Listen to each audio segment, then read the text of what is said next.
basket.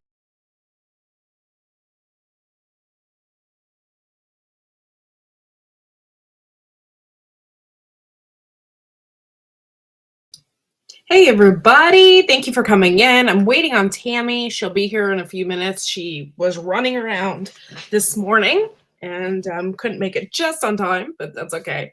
So thank you all for being here today. Today we have a topic, and our topic is 5 lies I tell myself about canning. And so as soon as Tammy gets here, we will proceed in that. I did a little video about the history of canning. It is not a great video. And in fact, I threw it together. But hopefully you all will enjoy. And here we go. Before the Napoleonic Wars, the French government wanted to pay large amounts to whoever could come up with an effective method for preserving large amounts of food. Canning was supposedly invented by Philippe de Girard in 1810. In the 19th century, canned food became a status symbol, and of course canning has come a long way since then, because they used to use lead to seal the jars. Improvements happened, and they started using stainless steel. In these pictures, you will see the Berthold West factory. It's one of the first large canning factories in Budapest in 1885. And you will see a tuna factory in Long Beach, California in 1930. In World War I, that is when preserving food had really started to kick in the United States. Companies such as Heinz and Nestle provided canned foods with highly decorative labels.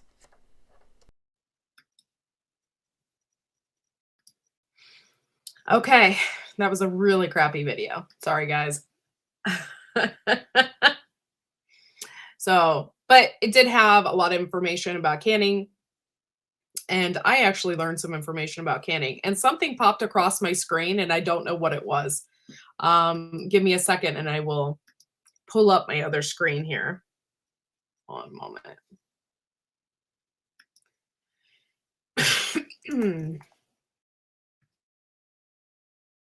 For some reason, I can't even find my own live. Okay, we're good. This morning was a lot of weird things going on with Melon as well. Okay, 18 months. Gear, thank you. Gear's been a member for 18 months, so thank you so much for being a member today and always. So thank you so much. I think Wednesday is my anniversary. So I will probably have an anniversary special. It'll be at 7 p.m. Eastern Standard Time. So yeah, that's what I plan on doing this month. So thank you guys for watching and being there. I appreciate it. Moon was the first one in the chat. And then we have Susan. Thank you so much for being here. I appreciate it. Garden State Gardener. Shift Kicker. Thank you for supporting. Gardner Josh, thank you so much. Gear, Lars, thank you for coming in and listening to my crappy canning video. But it was good information. It just the pictures were not fabulous. Oh, I'm sorry, Gear. Yeah, it's hard. It's hard because I've changed my schedule a lot because of my son having to go to school and stuff. So it's been, I've been going on earlier. So my late nighters have a hard time coming in. So I get it. Yes, Thor, I am actually doing amazing. The gardening season is doing great. My peas have all popped up. Past few days, it's been like 80 degrees here, which has also been amazing. And yeah, so things have been really good. Really, really good. I'm getting more videos out there. So hopefully you guys are enjoying the content.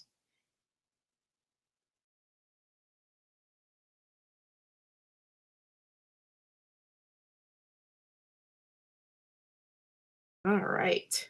Hey, Garrett. You know what's funny is I've never okay, I don't even want to go there as far as that is concerned, the political reasons behind that, but I never was a Bud Light fan to begin with. I was always a Miller Lite girl, and um, to avoid, you know, before I started drinking the light beers, as you get older, you start thinking about your weight and everything else. I was a dark beer kind of girl. So I always drank the dark beers. So I never was a light. I do like Miller Lite, but that is pretty much it. And I still am a dark beer kind of girl. I love it. I don't drink it as much because it does put the weight on you. So I don't do it. But we have a beer here in Ohio called Great Lakes, and they have some of the best beer. I love their Christmas ale. Oh my god, it's so good. So yeah, you're making me laugh. That's great. But yeah, so even before that, I was not a Bud Light fan, so you would never see that in my fridge. So that's kind of funny, but I just never was into that. And I always drank the dark beers. And in college, I drank the dark beers. I didn't mess around. So yeah. So I'm still waiting on Tammy. I don't know what's going on. I don't know if she's having issues with um her internet or whatever, but we'll figure it out. She'll be here in a minute. First question is better way to can potatoes when I can cubes to later use for mashing for shepherd's pie, it becomes more like glue than mashed. Okay, so what's going on with that is the blanching process. Um, and you're supposed to like blanch the potatoes before and all of that. And I had noticed right away when I did that, that I was basically canning mashed potatoes. um, and yeah, so hey Diggs, thanks for coming in. So that's what's really going on, and less is more. So you're already cooking those potatoes before you put like in the pressure canner. So before you blanch, just blanch like as quickly as possible. I know you're supposed to boil them before you put them in the jars. Um, just be careful with that and do it like less is more. So don't um overcook, because if you overcook, then you're gonna get glue and stuff like that. And yeah. I and when I cubed them, I wasn't very good at it, like cubing perfectly or anything like that. So a lot of my potatoes weren't perfect, but that's probably what's really going on. And a lot of people can overcook those potatoes before they put them in the jar, and then they cook some more in the pressure canner. So then before, like when you get them out, then it's like you got mashed potatoes. So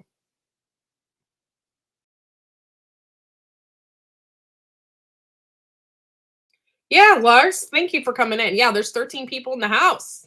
Thank you all for being here and supporting the Blue Ribbon Canning Show. I'm still waiting on Tammy. I don't know if she's messaged me. I was waiting.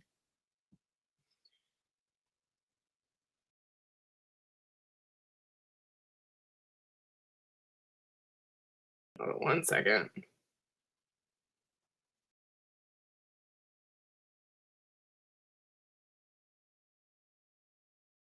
No, hey, Working Blue. Thank you for coming in.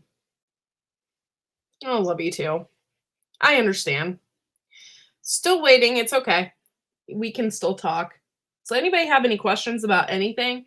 Like anything? I can answer them. I'm pretty knowledgeable in a lot of things. But yeah, hopefully I answered your question about the potatoes, because I came across the same issue. And When I take them out of the jar, like, oh, by the way, they're really great if you cook them in a cast iron skillet. Oh my god, the best potatoes ever. And then I had fresh parsley from the garden, so I made parsley potatoes. It was, like, great. Gear, I own, like, 1,000. Like, right now, you definitely need to have a lot of jars. I can't even tell you, how many jars Tammy has. If you can, you need to have a lot of jars, and I have at least 1,000. And some of them are filled up right now.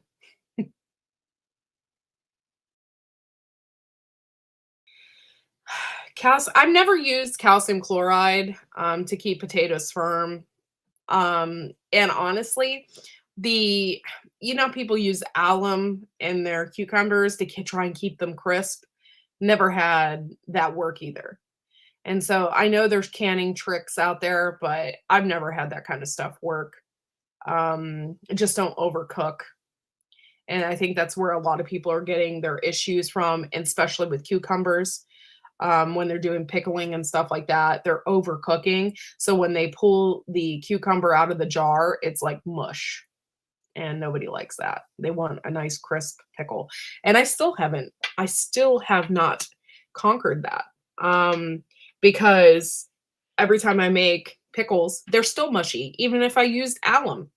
So what I do typically is the pickle in itself is not that important for me to can and put on my shelf. It's not that important to me. A lot of people love pickles, whatever, but it's not that important to me. So I will refrigerate. I will just make refrigerator pickles. That is the best way for me. I make refrigerator pickles and they are crisp. Oh, and my grandmother, my great grandmother, I had a ton of recipes from her. And I use this garlic recipe. I actually cut it in half because I thought it was too much. It literally called for 1 onion per jar, for garlic pickles. So, um, I used that recipe and, like, we kept those in the refrigerator for over a year, even though they were supposed to last that long. If they're in the brine, they can last forever. They are good as long as they're underneath the brine. I'm just happy I didn't make a bad decision with a 21-year-old I picked up while Ubering last night. She gave me quite the show and an invite. Must mean I must love my wife. Oh, well, you're a professional. You're a professional Uber driver. Like, I think I've heard stories about Uber drivers, and she, was probably, I'm not saying that she probably didn't find, like, I don't know if I want to go there, but she was probably drinking and her intuition and everything was out the window. But yeah, you're a good person and you're a good Uber driver. So um good for you. Garden State Gardener. Ooh, just made pickled beets. Yeah, you see, Howie thinks you're handsome. There we go. It's because you're handsome, Joe. It's because you're handsome and you're an Uber driver and you just will drive her around. It was a fun ride. Oh Lord. Does your wife know about this ride? Oh Lord, that's funny. That's really funny. I'm checking. And Tammy's still not here. We'll see what's going on.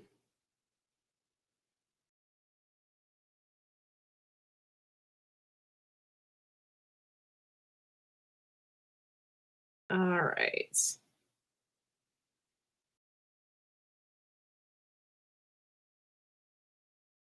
I'm blind in one eye and can barely see out the other. Oh my god.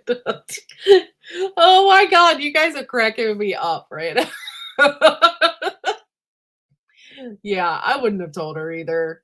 Um, it's unnecessary worry if you didn't do anything. So, I get it. Got that Uber flair. Yeah. Yeah. Dicks. You're cracking me up. Yeah, pickled beets. I don't like beets. Beets are really good for your stomach though. But I just don't like them. I do like pickled eggs with the beet juice. That's really good. Um, but did you get a video for your ride? Oh my gosh, you guys! That is hilarious. You're killing me.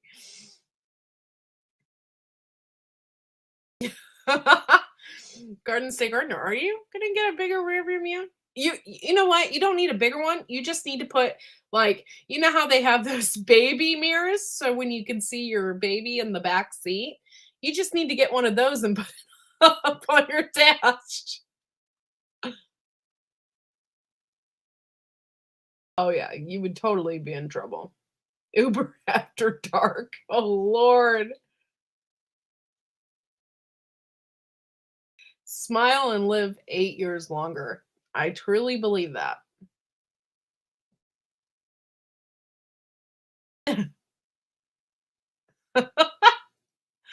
Oh, you guys are killing me.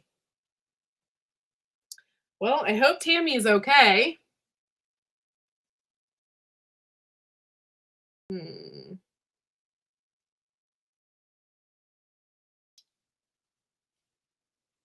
Oh, thanks for coming in, Howie. I have a GoPro mount in my Jeep to work as an in car. Oh, Lord. I have like 3 GoPros and I never use them. I need to start using them for different things. It's just such a pain to get that information out of them and put it into my computer. So I use my phone.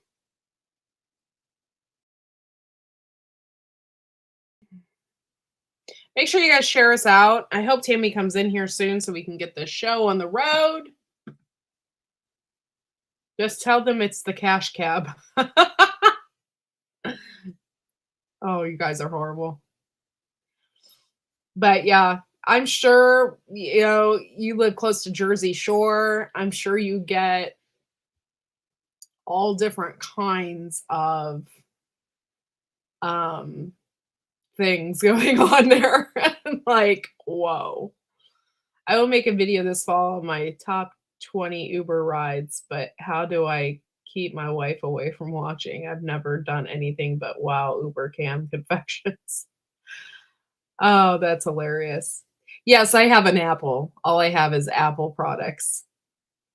Yeah, I hate spending an hour on editing a video that gets less views than thrown together video on my phone. Yeah,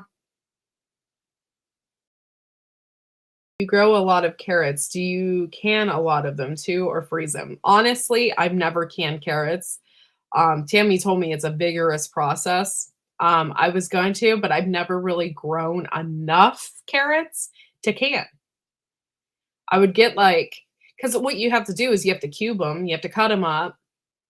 And so I've just never, I mean, I would literally have to grow thousands of carrots to even make it worth my while.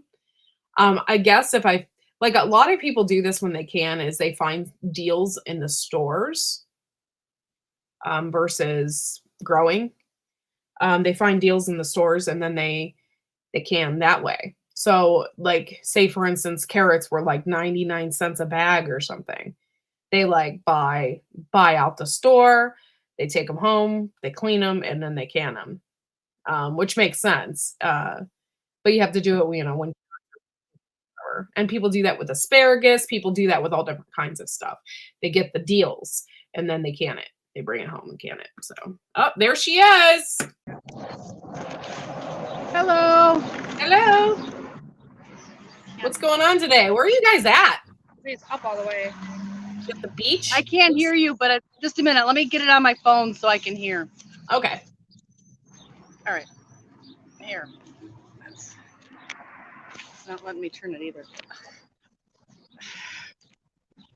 All right. And yes, I freeze my carrots if that was your the answer. Yeah. What I do is I peel them, chop them to how I want them for like a roast or whatever, and then I'll blanch them and freeze them. And that's what I did with my last. And honestly, I had 6 pounds of carrots, and it just filled a gallon size bag, freezer bag. And then I'll blanch them and freeze them. Yeah. That's why you would literally have to grow thousands of carrots to stuff them in jars to make it worth your while to pressure can them. But I've always wanted to can my own carrots because it's easier. Like if you're making Swiss steak or something like that, I always put carrots in my Swiss steak. I love it. Carrots and peas. I always make in the gravy. And I'd love to throw carrots and stuff in there, but when you throw them in raw, it takes longer for them to cook. So if you throw in a can of carrots, they're already cooked. So it's way better. I've never been able to grow large carrots, so I just buy them myself. Yeah, it's hard. It depends on what carrots you buy too. If you just buy those Nantes, they don't get very big. They get about this big, the Nantes. I really love Danver. Danver carrots get perfect. You just have to have the very, very loose soil. I can hear you now. Yay! Yay! Sorry I'm late. It's okay. It's okay. Hey, I think you have something else going on. Because I hear an echo. No, I turned my phone off. Oh. Okay. But there is traffic out there.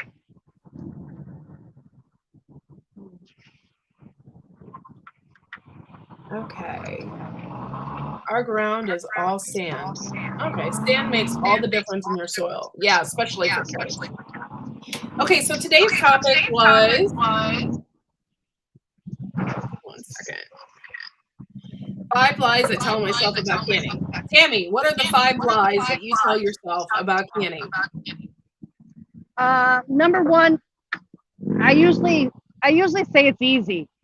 And it's not really that easy. You really have to kind of follow the rules, and you have to know them. You have to study them.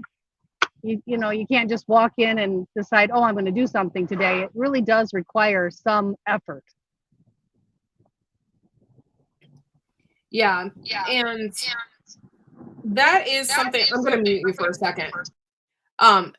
That is also something that I have an issue with is the prep work. People think that, oh, I'm going to can. And it's not that easy. There is a ton of prep work that is involved. So it's really, the canning part is easy. You put them in the jars and you can them. It's the prep work that takes forever. And especially when you're, we were just talking about carrots, for instance. You really have to wash potatoes. You have to wash twice. You have to make sure that they are clean. And it's a vigorous process to before you start to can. So that is probably one lie people tell themselves, that, oh, it's easy. It's time consuming. Oh, the number 5, is the worst one, is I tell myself that I have enough time to get it done. You know, I got a couple hours before I have to go to this other place and leave the house.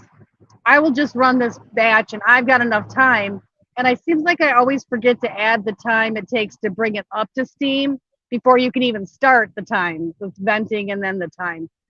So, there's an extra 10 to 15, sometimes 20 minutes that it takes to bring the canner even up to where I can start venting, to where I can start the time.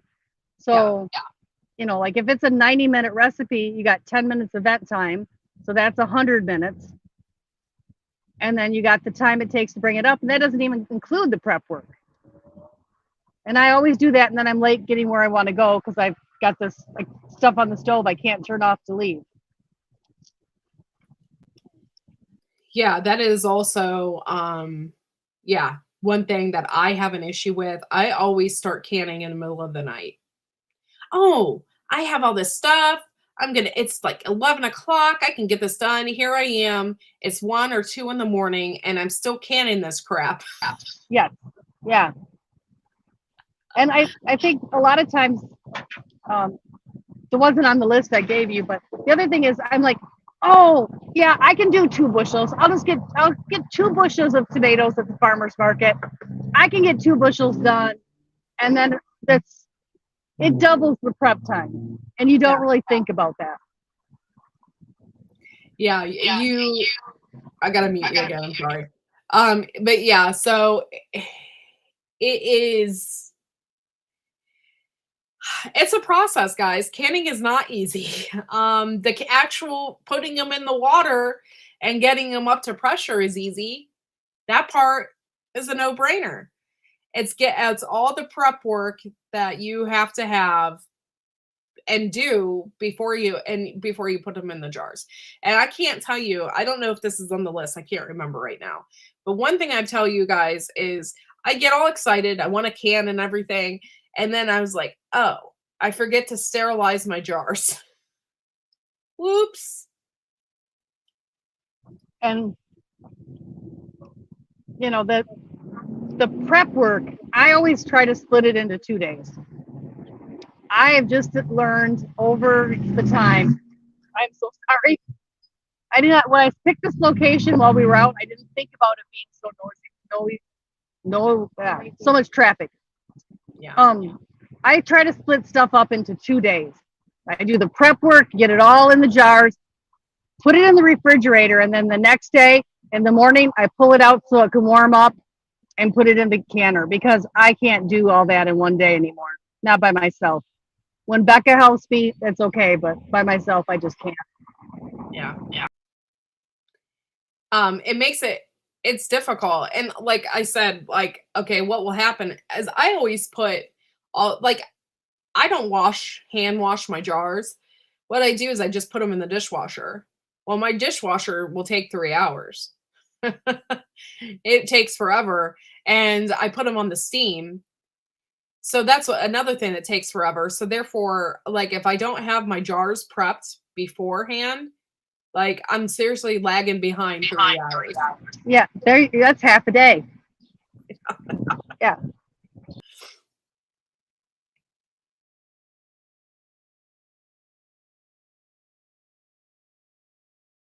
Sorry, I don't have Nightbot in here. Not like that. Yeah, I don't know what's up with the echo, but that's okay, guys. Well, she'll mute herself in between or whatever.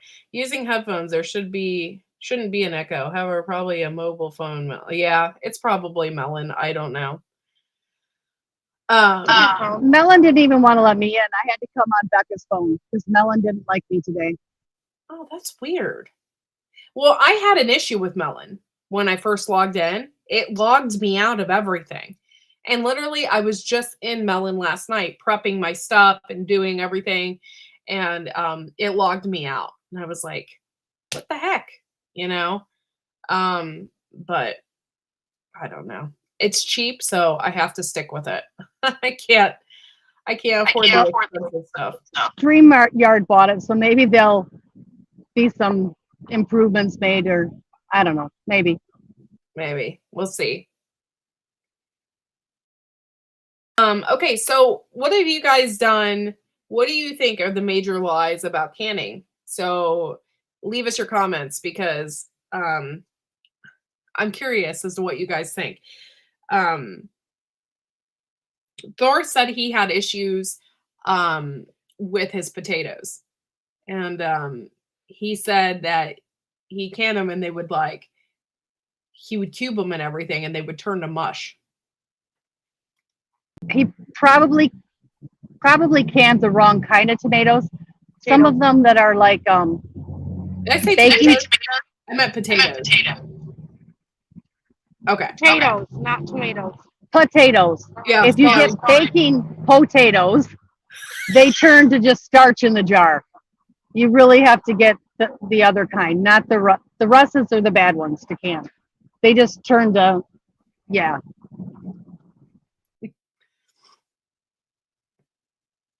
Yeah. So that is just another issue that I have. What are the other issues, Tammy, that you that you tell yourself, the lies? I don't need to test this recipe on my family. I can make a great big double batch and they'll just absolutely love whatever I decide I'm going to make. And then I get 14 jars instead of 7, or instead of doing like a half batch and trying it, and nobody likes it. Everybody hates it. They won't eat it because it's not what they expected it to taste like. So I've learned the hard way, do a small batch first, test it on them before I waste my time, my energy, and my money on a double batch, or, worse.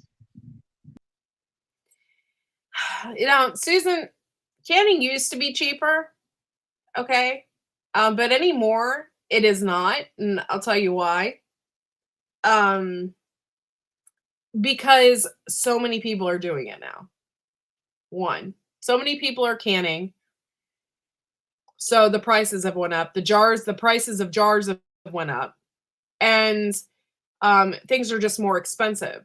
But the reason why I like to can, well, I do my own vegetables. Like, I do all my tomato sauces. So I know what is in that. And that is basically the reason why I like to can, is because I know what I put in it. I know that there's no sugar in my tomato sauce, that if I wanted to add sugar myself, I could add in what I think tastes good, and not like, I don't know, some of those tomato sauces, they're like, it's like 46 grams of sugar in 1 cup. And that's insane. I don't need that much sugar. So I know what goes in my jars, and that's why I can. And I know it's expensive. By the way, the pressure canners are even more expensive. Like, if you get the big All-American, a while ago during the pandemic, it was up to like $1,000 to get that big All-American. And you had to be put on a waiting list. So yeah. Yeah. And once you have the basic equipment, it's not as expensive, but the startup is very expensive. But I can also buy stuff on sale and then have it on my shelf for when it's expensive. So I'm buying stuff, and like, I buy hams at Easter because after Easter they all go on sale. I buy corned beef after St. Patrick's Day. Everybody's on their motorcycle out here today. It's nice. I don't blame them. But yeah, like I told, I think I said this earlier in the chat. People wait for the stuff to go on sale, or the stuff to go on, like, to go in season. There's certain seasons for asparagus. There's seasons for all that kind of stuff. And if you catch it on season and you buy a bunch of it, and then you can can it, and that will save you money in the long run. And actually, a lot of my canning books have suggested that to me. When I read in my canning books, they say, get the stuff on sale. And like, I have a dehydrator, and it told me, like, buy the stuff when it's on sale. And that's what my dehydrator book told me. So yeah. And what sucks is peppers are always in the off season. I love peppers, by the way. I'll eat them with cream cheese. It's like my favorite snack, because it tastes like a potato chip. That's why I like it. But I love peppers. But in the off season, peppers are unbelievable. Yeah. And like, my kids like broccoli, which I can't can, but I freeze it. But in the off season, it's like double the price. Yeah. The thing I found, I can go buy a package of mushrooms, and I can can a pint of mushrooms for less than it costs for one of those little 4-ounce jars. Yeah. So it's just super expensive in the off season. So if you can get it when it's on sale, it's better. And by the way, every year. I don't really, okay, I cannot grow enough peppers to can, or not to even can. I don't can them. I freeze them. I can't grow enough peppers to freeze. So what I do is I go to my local farmer, and I go and I pick, like last year, I picked 4 5-gallon buckets full of bell peppers. I took them home. I washed them. I have this little device thingy that I put in there. Like I cut them in half. I put them in the thing, and it slams down, and it like makes them into little cubes.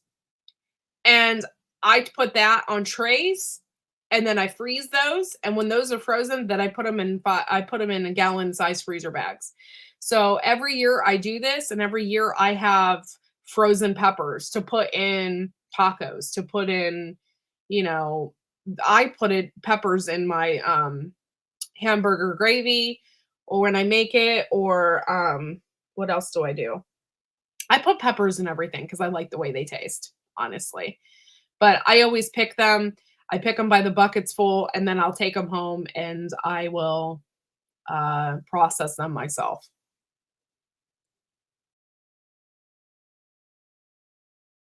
Yeah, you can actually do that. I have a flea market here where you can do that. But the problem is if you pick up vegetables that fall off a truck, you got to process them right away, because in a couple days they're going to be no good. And so if you can have that kind of deal, that's good, but you just have to make sure you process them right away, because most of the time they're not going to do very well. Well, Like if you and can clean them around. you want the freshest vegetables. That's the one thing. Here's off? no. The you want the freshest vegetables. So the ones that are falling off trucks, they're being transported across the country. That's another lie, is that canning vegetables aren't as healthy as some of the other ways to preserve vegetables. If you're canning, like Courtney is going out in the morning and she's pulling her carrots out, she's washing them, she's canning them that night. She's preserving a lot more nutrients than going to the store and buying a generic one off the shelf that they pick those carrots in the field. They sat in the truck while they were picking the rest of the carrots in the field. Then they shipped them to a distribution center.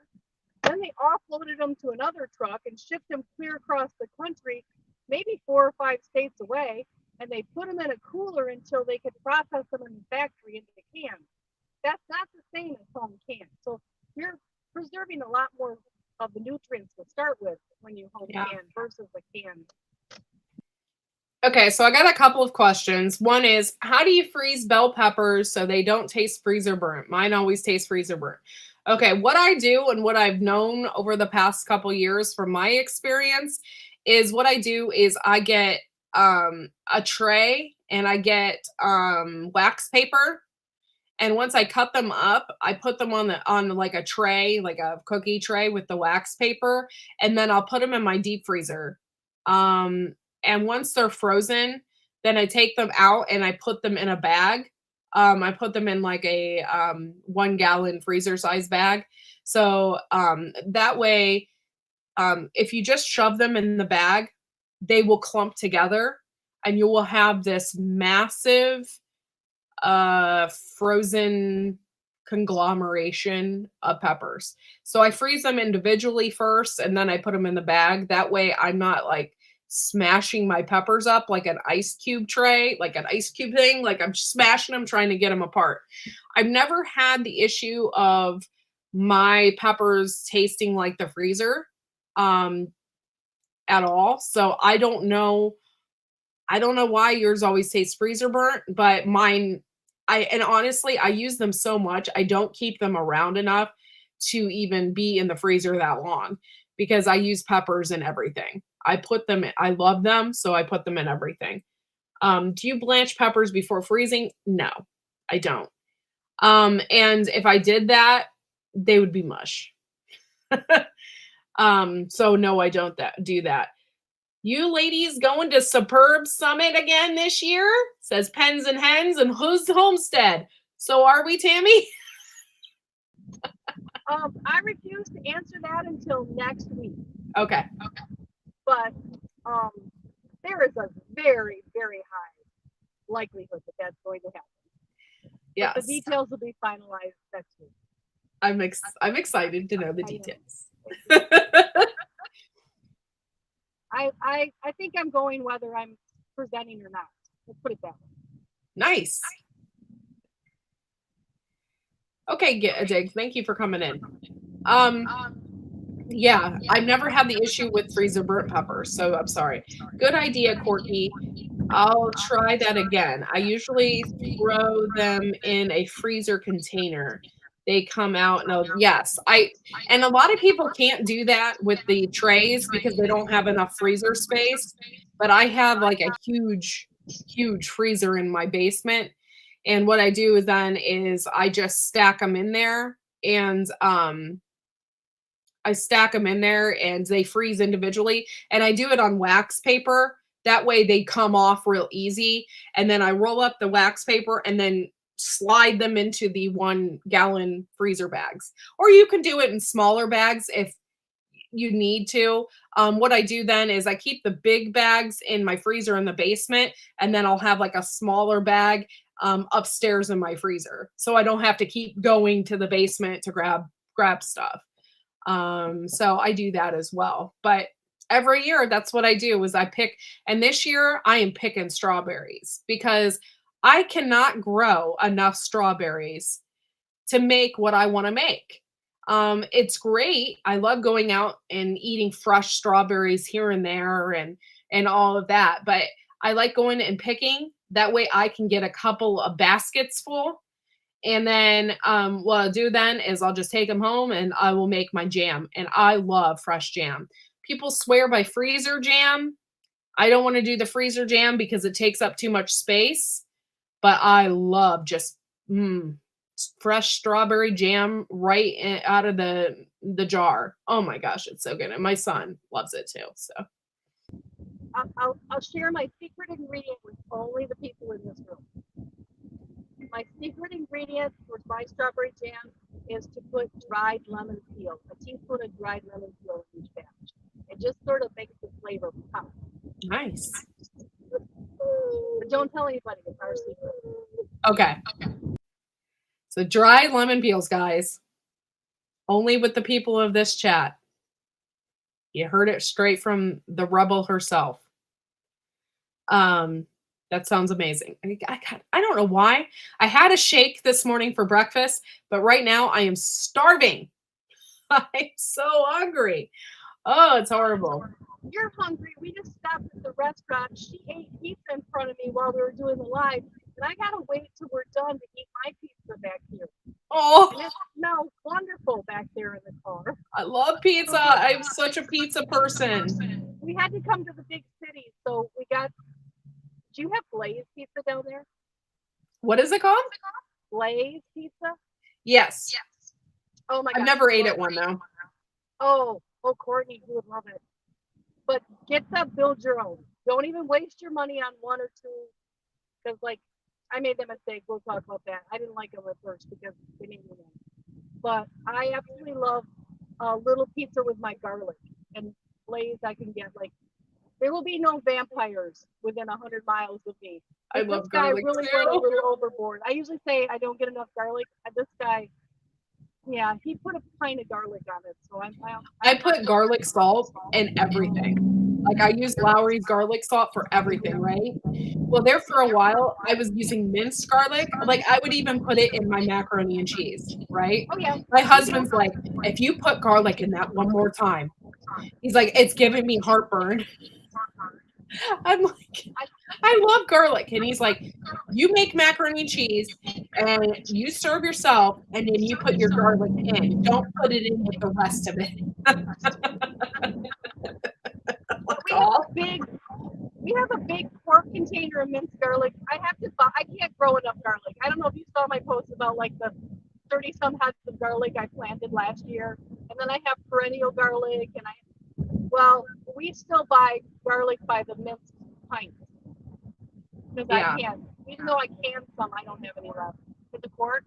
Oh, I'm sorry. A quart of minced garlic. I'll never forget. I love dried onions. Like, I love to dehydrate them. They taste better. They're sweeter. I love doing that. Well, when I do it in the house and I get out my dehydrator, my entire house smells. I'll never forget. We left the house to go grocery shopping or do something, and my husband's like, "We smell like onions." He's like, "It's in my coat." My house I had that I sold a couple years ago, it had a plug-in on the front porch. So I put my dehydrator out there on the front porch. I put my crock pot in the summer out there on the front porch. My bread maker, I plug it out on the front porch so it wouldn't heat my house up or stink like dehydrated onions. Yeah. I dehydrate a lot of onions and chives. So many times my husband has dried peppers. We have a separate dehydrator for the hot peppers. So many times he has done it on the back porch here, and it will come in the house. Like, it comes in the house, it chokes us out. Like, he has done it in the garage before to keep it in the garage, but those hot peppers are so potent. And I'm like, I opened the garage one time to get like a garden tool out or something, and I was blown away. I was immediately pepper sprayed. It was horrible. I was like, nothing is gonna live in that garage. So if we have a raccoon or any other critter in there, consider them gone. They're not gonna survive. They're like, yeah, I'm not living here. Bye. Yeah. Goes up there out. Hey, Gil, thank you for coming in. Sorry, I didn't mean to. I wasn't trying to ignore you. Thank you, Bob, for coming in. Sorry, guys. We were talking. But yeah, it's been Pens and Hens. Thank you so much for coming in. I'm super excited. I hope the Superb thing is a thing this year. We don't know the news yet until next week. So we will let everybody know if that is the case. So it's exciting. It's just exciting. It's fun too. Everyone is fun. We learn a lot, and it's a good experience. So Meet so many people. You get a chance to meet so many people from the community. That's what I really love. Yeah. But did you guys have any questions about the lies of canning?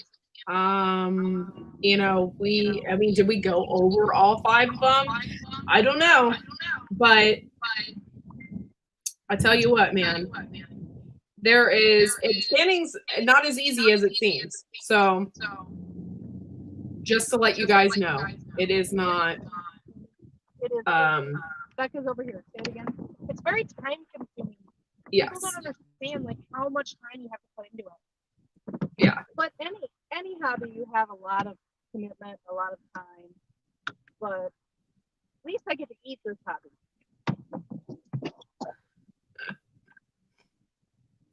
Yeah. Okay, that's cool. It says, great. The Ladies Homestead Gathering event is in Layman's at the end of the week too, June 23rd to the 24th.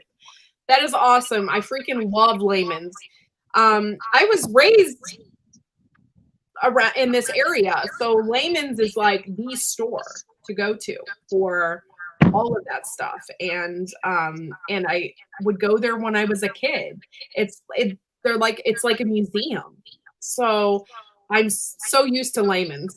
And I had never been until Courtney took me. And I was like, because I really wanted to go. And then I'm like, I don't know if I spent enough time in there. We were there for a good hour and a half. Yeah. It was just beautiful. Yeah, I don't see why you couldn't wear a Doug and Stacy shirt. Layman's and Doug and Stacy go hand in hand. Yeah, they're friends. All right, guys. With that being said, I am going to end the stream. I want to thank you all for being here. Thank you, Tammy. I know you're on the go. Thank you guys for being here, and you all have a great day, and we will see you soon. Bye. Bye, guys.